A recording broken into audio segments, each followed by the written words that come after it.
Hola y bienvenidos a este video tutorial. Mi nombre es Brian Guayotuma. Ahora tocaremos este guayno La Rosa Blanca de Comunero de los Andes. Este tema se encuentra en re mayor. Iniciemos con la primera parte lentamente.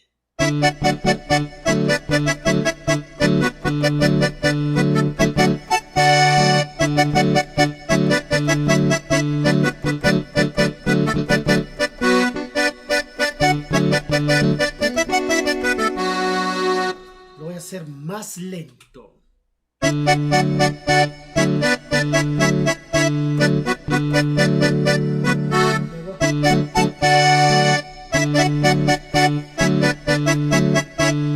Llevaría.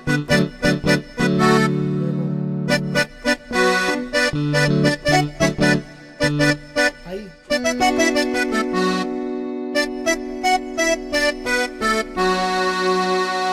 Y repite, ahora lo voy a tocar en tiempo normal en la siguiente octava.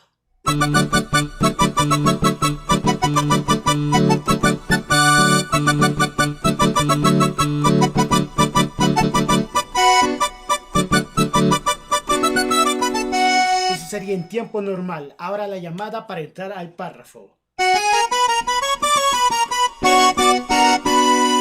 Otra vez.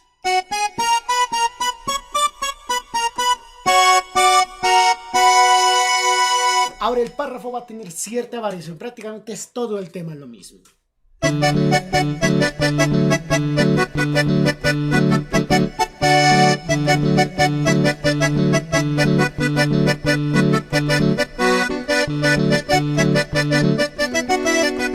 Esta parte. Otra vez.